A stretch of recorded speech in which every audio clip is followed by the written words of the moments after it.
आज आप सब लोगों को गणतंत्र दिवस की हार्दिक शुभकामनाएं और बहुत बहुत बधाई। आज इस शिक्षा के मंदिर में पधारे मेरी पूजनी माँ, मेरे पूजनी भैया डीएसपी साहब, जो मेरा सौभाग्य है कि भैया का आज यहाँ आना हुआ। और मैं बिल्कुल तरस रहा था और बालाजी महाराज से कह भी रहा था, लेकिन संजोग भी ऐसा बना भैया का कि भैया को मैंने बुलाया नहीं है। ये संजोग ऐसा बना कि भैया को यहाँ आना पड़ा। ये हमारे लिए बहुत ही खुशी की बात है। और साथ में यहाँ पे जो आए हुए जितने भी पेरेंट्स हैं उनको भी, मेरे प्यारे प्यारे बच्चों और मेरा जो स्कॉलर्स का जो परिवार है, ये सारे जितने भी हमारे स्कॉलर्स के एडमिन के स्टाफ हैं, प्लस स्कूल में जितने भी हमारे टीचर्स हैं, सबको हृदय की गहराई से बहुत बहुत आभार। आप सब लोग जानते हैं कि आज गणतंत्र दिवस है। ये गणतंत्र दिवस हम क्यों मनाते हैं? तो सबसे पहली तो बात यह है कि ये हमारे देश का आन बान शान का ये बहुत बड़ा उत्सव है। उत्सव हम लोगों का जो पर्व होता है, त्योहार होता है, हम दशहरे मनाते हैं, दिवालियां मनाते हैं, और अलग अलग समुदाय के हिसाब से, चाहे वो हिंदू हो, मुस्लिम हो, सिख हो, ईसाई हो, तो सब लोगों का अपना अपना एक त्योहार होता है। लेकिन ये आज वो त्योहार है जो त्योहार की सारे समुदाय मिलकर मनाते हैं। इसकी उत्पत्ति क्यों हुई, ये आज गणतंत्र दिवस हम क्यों मनाते हैं, ये कहानी है भाई साहब। आप सब लोग जानते हैं कि हमारे पूरे देश को, भारत देश को, एक वक्त था जब ब्रिटिश ने आके यहाँ कब्जा कर लिया और डिवाइड एंड रूल, तोड़ो तोड़ो और शासन करो की नीति से खूब मजे लिए भारत के अंदर उन्होंने। और ये घटना है भाई साहब कि जब हमारा देश गुलाम हो गया था तो हमारे देश के कई वीर सपूतों, सबका नाम नहीं ले सकता, लेकिन ये बात जरूर है कि सब लोग जानते हैं कि लोगों ने कुर्बानियां दी। हमारे जैसे लोग थे वो। मैं एक ही उदाहरण लेना चाहूंगा, वैसे तो बहुत सारे हैं, महात्मा गांधी हैं, सरदार वल्लभ भाई पटेल हैं, सुभाष चंद्र बोस हैं, लेकिन सवाल उठता है कि मैं आज महात्मा गांधी की बातें और बच्चों को भी सुनाना चाहता हूं बेटा कि हम तो जीवन में आए हैं सिर्फ इसलिए नहीं आए और चल दिए। हमारा एक बहुत बड़ा उद्देश्य है। आज जिसमें मोहनदास करमचंद गांधी की बात करने जा रहा हूं बेटा, वो कोई साधारण व्यक्ति नहीं थे। आप लोगों ने सुना होगा कि आधे कपड़े में रहते थे, धोती आधा, वो नीचे ही धोती अपना पहनते थे। और मैं आपको बता दूं कि साउथ अफ्रीका में लाखों लाख की कमाई करते थे, बहुत बड़ी वकालत करते थे, बहुत बड़े वकील थे। लेकिन एक वक्त ऐसा आया जब उनको देश के बारे में पता चला, उन्होंने ये समझा कि मेरे लिए ये जिंदगी नहीं बनी, ये कोट बूट सूट पहनो, ये मेरे लाइफ में नहीं लिखा। मेरा जीवन का उद्देश्य तो कुछ और है भाई साहब। हाथों हाथ उन्होंने सारे कोट कपड़े अपने सब उतार दिए और अपने देश वापस आ गए। और सब लोग जानते ही हैं कि वो धोती पहनते थे, ऊपर कपड़े भी नहीं पहनते थे। और मैं आपकी उनकी एक बात बताता हूं कि क्या कल्पना थी और क्या सोच थी।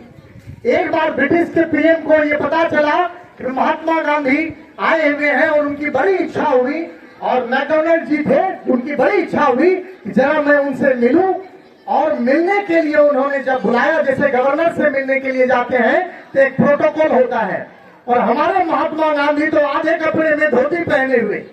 और जब वो पता चला और उन्होंने उनको बुलवाया तो जो उनके प्रोटोकॉल में जो ऑफिसर थे, उनके प्रोटोकॉल ऑफिसर, उन्होंने आके कहा कि सर ये तो यहाँ भी बस आधे कपड़े में धोती पहन के आए हुए हैं।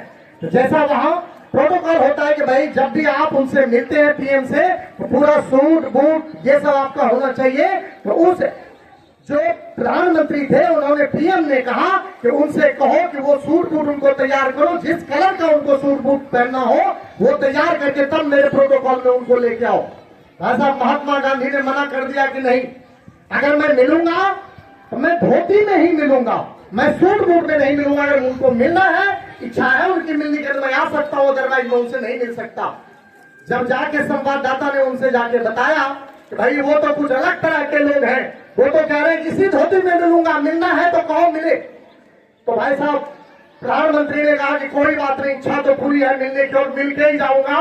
भाई आधे कपड़े में पूरे देश को आजाद कराया, जरा उस बंदे से तो मुझे मिलना ही मिलना है।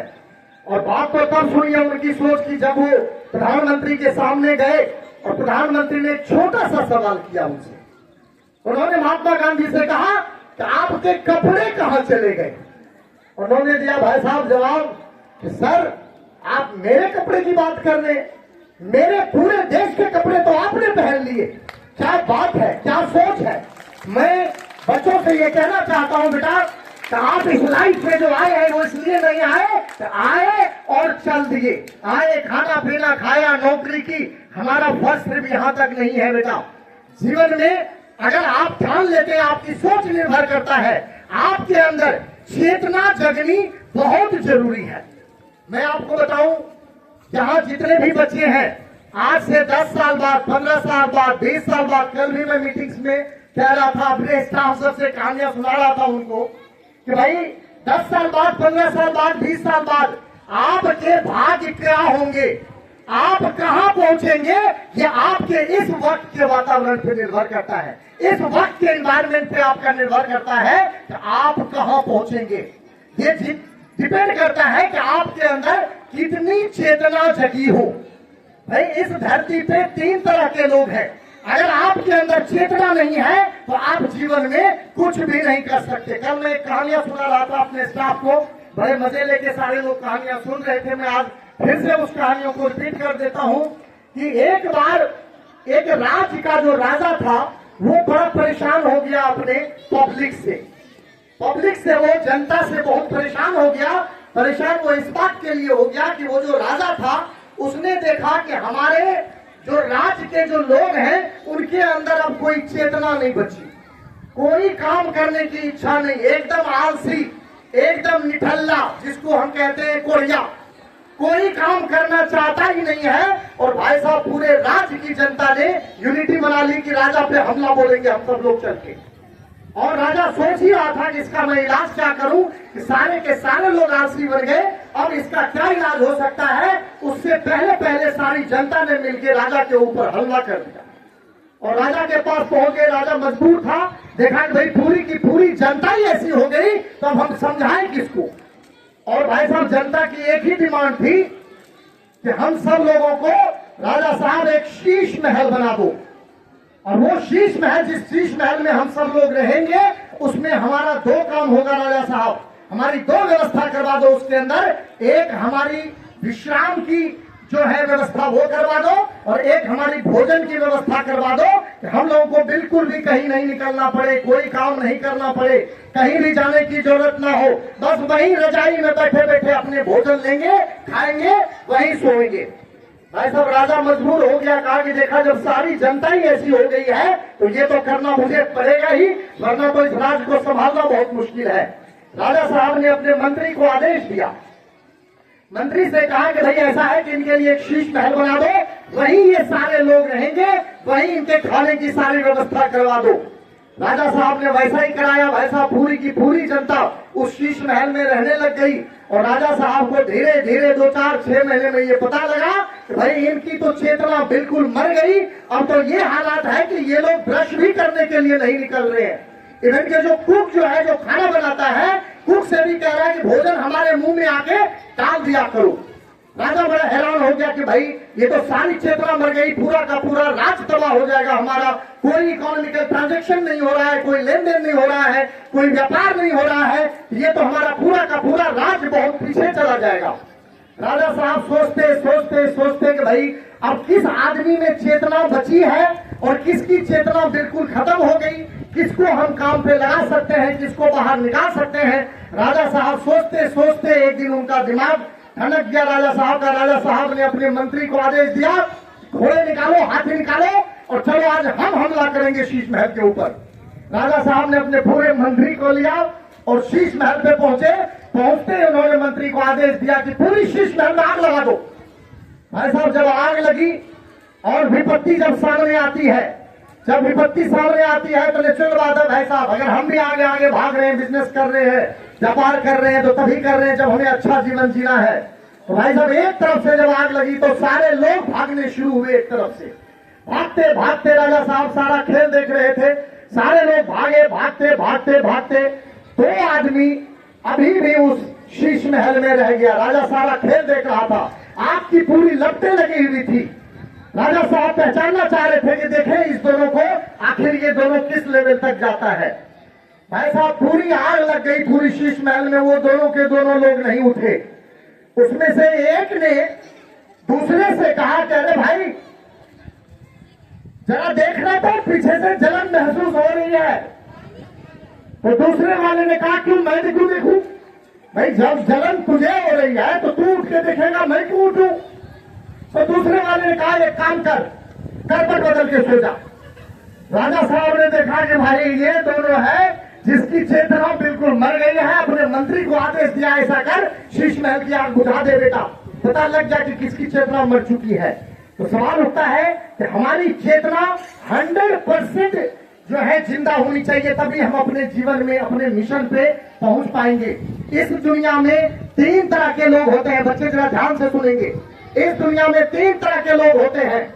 एक वो जो अपने भविष्य के लिए, जो अपने मिशन के लिए, उसको अपने मिशन पे विश्वास नहीं होता, जिसको हम बोलते हैं दूसरी भाषा में 100% घुटना टेक दिया है। तो ये सोचता है अरे यार कुछ नहीं हो सकता, पर जो कहते हैं भाई दांत खटखटाने से भी कुछ नहीं होगा, बेकार में मेहनत करना है, और उस लोगों ने 100% अपना घुटना टेक दिया है। दूसरी तरफ वो लोग हैं जिन्होंने अपना मिशन तो बनाया है। भाई साहब मिशन है कि मुझे वहां जाना है, ये लाइन क्लियर है कि मैं आज यहां हूं, मुझे वहां जाना है, और जाना कैसे है। लेकिन सवाल उठता है कि उनके मन में कहीं ना कहीं उनको भी डर सताता है इफ और बट का, शायद पता नहीं हम वहां पहुंच पाएंगे, वहां नहीं पहुंच पाएंगे। लेकिन वो एक उस तरह की प्राणी है, तीसरी प्राणी, जिनको ये 100% विश्वास होता है कि हर हाल में हम वहां पहुंच जाएंगे, हर हाल में। और बड़े बड़े यूनिवर्सिटी के अंदर जब रिसर्च हुआ, हार्वर्ड यूनिवर्सिटी में रिसर्च हुआ कि किस तरह के धरती पे कितने तरह के प्राणी पाए जाते हैं, तो भाई साहब जैसा हमने किताबों में पढ़ा है कि 80% लोग ऐसे हैं जिन्होंने घुटना टेक दिया है। जीवन को इसलिए जी रहा है कि ताकि जीवन जी नहीं सकते तो कर क्या सकते हैं, मजबूरी है तो जी रहे हैं। लेकिन उन्होंने कहा कि 10 से 15% आदमी ऐसा है जिन्होंने अपना मिशन तो बनाया है, लेकिन साथ में इफ और बट लगा हुआ है।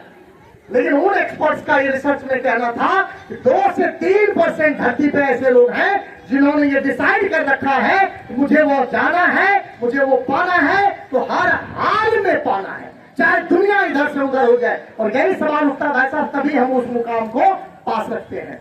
मैं आप लोगों को बताऊं, ये आज जो हम इस समारोह में बैठे हुए हैं, ये जो प्रांगण है, तो मैं तो अच्छा खासा दिल्ली में अपना रोजगार कर रहा था और वहीं अपना रोजी रोटी हमारी अच्छी खासी चल रही थी। और 14 दिसंबर की घटना है, पिताजी की डेथ हुई दिसंबर 2017 में। तो जब गांव आया, यहाँ पे नापी चल रही थी जमीन की, माँ ने कहा जमीन जाके देखो, तो वहीं से मेरे ध्यान में बात आई और माँ और पापा का आशीर्वाद लेके मैंने सोचा कि भाई यहाँ मैं उस तरह का इंस्टीट्यूशन खड़ा करूं कि इंडिया याद रखेगा कि भारत देश में पता होगा कि एक सुखसेना गांव है, बड़ारा कोटिया है, जहां एक ऐसा एजुकेशन हब है जो बच्चों को एक ऐसी एजुकेशन क्वालिटी देती है। और जो हमारा मिशन है that is pre nursery to PhD. हमारा जो मिशन है वो मिशन कोई साधारण मिशन नहीं है। हमने ये संकल्प ले रखा है कि जहाँ पे प्री नर्सरी की क्लास तो ऑलरेडी चल रही है, भाई साहब पीएचडी तक नहीं पहुंचे हैं, बालाजी महाराज ने चाहा तो 2030 तक वो पीएचडी तक की क्लास चलेगी यहाँ पे। और ये बात जरूर है, जैसा मैंने कहा कि जब हम ये ठान लेते हैं कि हर हाल में मुझे वहां पहुंचना है, तो सच्चाई ये है, मैं कल भी कह रहा था अपने स्टाफ से कि सच्चाई ये है कि भाई फिर करने वाला तो कोई और भी होता है। ये बात जरूर है कि हमें भी पता है कि हम कहाँ खड़े हैं, हमें भी पता है कि हमें जाना कहाँ है, लेकिन जो आने आने का रास्ता है भाई जाएंगे हम कैसे, वो थोड़ा बीच में जरूर डायवर्जन लेता है। बालाजी महाराज अपने हिसाब से चलाते हैं, जब उस चीज को परखते हैं, समझते हैं, तो बहुत अच्छा लगता है कि भाई ऊपर वाला हमें संदेश देता है कि बेटा ये रास्ता तो और भी सुगम है, इस रास्ते से तुम बहुत अच्छी तरह वहां पहुंच सकते हो। आज ये जो फंक्शन हो रहा है, इस फंक्शन में मुझे प्रिंसिपल मैम की जरूर कमी खल रही है। पहला हमारा फंक्शन हो रहा है जिसमें प्रिंसिपल मैम नहीं है, और मैं आप लोगों को बता दूं कि प्रिंसिपल मैम फर्स्ट वीक में यहाँ आ रही हैं, ज्वाइन कर रही हैं। और जहां तक एक इंस्टीट्यूशंस को खड़ा करना, एक रेपुटेड इंस्टीट्यूट जो स्कॉलर्स का जो ब्रांड है दिल्ली का, उस इंस्टीट्यूट को यहाँ खड़ा करना, उस तरह का इन्वायरमेंट लाना, उस तरह का एजुकेशन देना, एकेडमिक देना, एडमिनिस्ट्रेशन रखना, तो ये अपने आप में बहुत बड़ा चैलेंज है। जो मैं हमेशा कहता हूं कि ये मैं अपने आप के लिए, मैं हंसाने के लिए स्टाफ से भी कहता हूं कि जब बालाजी महाराज मेहरबान तो गधा भी पहलवान, वही गधे हम हैं। यही सच्चाई है कि आज यहाँ सारी चीजें होती जा रही है। और मैं आप लोगों को, खास करके गार्जियन को मैं बताना चाहता हूँ कि किसी भी अच्छे इंस्टीट्यूशन को खड़ा करने के लिए 3 इंपॉर्टेंट चीज बहुत इंपॉर्टेंट है, जिसमें सबसे पहला आता है इंफ्रास्ट्रक्चर।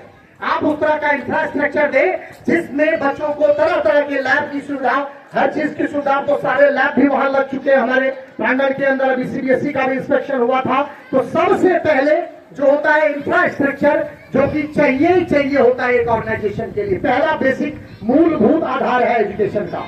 दूसरा है एफिलिएशन एंड रिकॉग्नाइजेशन। सरकार से, बिहार सरकार से, अगर ये हमारा स्कूल यहाँ है तो इस स्कूल पे 2 सरकार की बड़ी तगड़ी नजर है।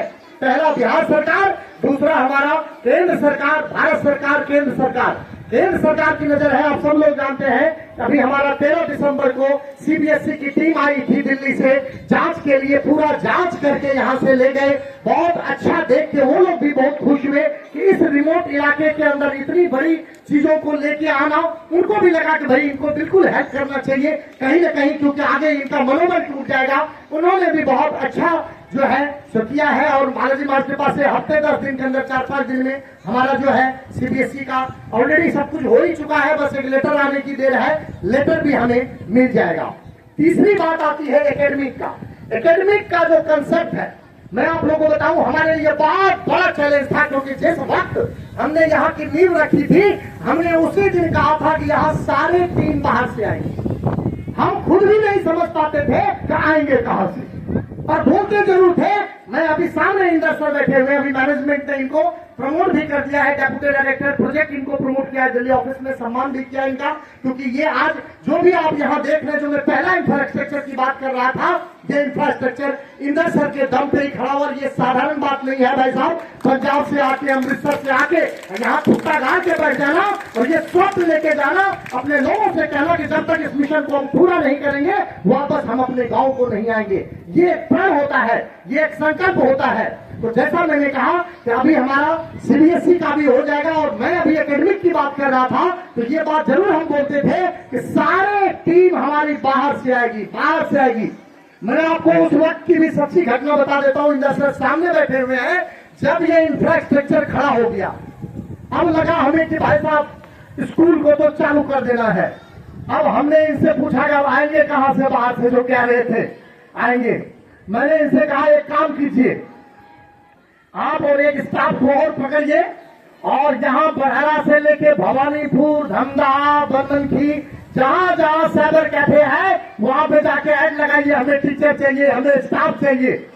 अब लगा भी हमारे को भाई साहब टेंशन भी होने लगा, कहा तो कुछ और था, और जहां तो हम तो फंस गए। हम लाए कहां से इस जंगल में, जहां की भाई लंबे लंबे कीड़े काटते। में तो धन्यवाद देता हूं अपने स्टाफ का भी, जो कई स्टाफ है यहाँ जो 2-2 साल से काम कर रहे हैं, तो मैं उनका बहुत धन्यवाद देता हूँ कि उस चीज को भी हमारी टीचर्स ने, स्टाफ ने सब बर्दाश्त किया। भाई साहब गेहूं का खेत, मक्के का खेत, इतने लंबे लंबे कीड़े काट लेते थे, उनके स्किन में प्रॉब्लम आती थी। मुझे दिल्ली खबर आती थी कि उसकी स्किन में प्रॉब्लम हो गई, वो पूर्णिया जा रही है। और उसके बावजूद जब हम ये सोचते थे कहां से आएंगे, तो मैं तो उस प्रोसेस को नहीं बता सकता, लेकिन एक कॉल आया था बालाजी महाराज की कृपा से किसी का, भाई साहब हमने सुना कि आप स्कूल चला रहे हैं, स्कूल नया खोला है, आपको हम हेल्प करेंगे टीचर में। और भाई साहब वहीं से इसकी शुरुआत हुई, और आज 3 साल स्कूल को हो चुका है। ये 4था साल हमारा स्कूल चल रहा है। मैनेजमेंट ने हमारे ऊपर प्रेशर भी दिया, जिन्होंने इन्वेस्ट किया है, प्रेशर दिया भाई 3 साल हो गया, 4था साल है, फीस बढ़ाओ। मैंने इंदर सर से बात की, इंदर सर ने कहा कि नहीं सर, अभी हम फीस नहीं बढ़ाएंगे सर, क्योंकि हमारे यहाँ इन्होंने 3-4 एग्जाम्पल ऐसे ऐसे रखे जो मैं ये बयान नहीं कर सकता। मैंने मैनेजमेंट से कहा कि ना भाई साहब कोई फीस नहीं बढ़ेगी, 4था साल भी अभी फीस कोई नहीं बढ़ेगी। हमें अभी जो हमारा मेन मिशन है, उद्देश्य है कि बच्चों को एक अच्छी शिक्षा देना, अच्छी क्वालिटी देना, और मैं वो भी उस क्वालिटी का भी कोई लिमिटेशन नहीं है। मैं आप लोगों से ये भी बात कहता हूँ, अभी हमारे नए सेशन में हम अपने एकेडमिक को बहुत तगड़ा झटका देने वाले हैं और पूरा जो हमारा एचआर सेक्शन है वो दिल्ली बैठा हुआ है। ऑलरेडी टॉप से top subject wise faculty already appointed है।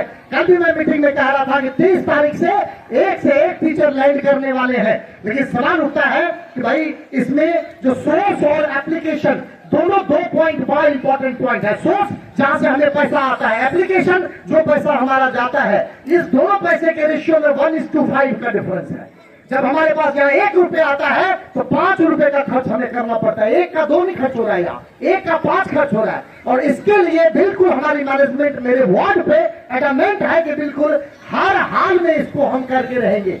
अभी प्रिंसिपल भी हमारी 6 तारीख को 6 या 7 तारीख को यहाँ ज्वाइन कर लेंगी और बहुत जो है हमने नारायण ग्रुप की प्रिंसिपल है तो मैनेजमेंट ये चाहती है भाई अच्छा से अच्छा एटमॉस्फेयर हम यहाँ दे सके। लेकिन एक बात जरूर है तो ये रातों रात की घटना नहीं है, हम सोच लें और फौरन यहाँ आ जाए, यहाँ के एटमॉस्फेयर में ढल जाए, ये चीजें इतना आसान नहीं है। तो बालाजी महाराज की कृपा से हमारा इंफ्रास्ट्रक्चर भी, जब दिल्ली से भी टीम आई थी जांच करने, वो भी बहुत खुश हुए भाई इस इलाके में इतना बड़ा। भाई यहाँ तो डिप्टी कलेक्टर जांच करने आई, वो भी मुझे कहने लगे कि भैया वहाँ क्यों आपकी वो सब काम आपने तो कर लेना था, वहां कहीं जाके हाईवे पे कोई मिलता। मेरी समझ नहीं, आप कुछ बताएंगे मुझे? जबकि जांच में यहाँ आई थी, मैं तो था भी नहीं।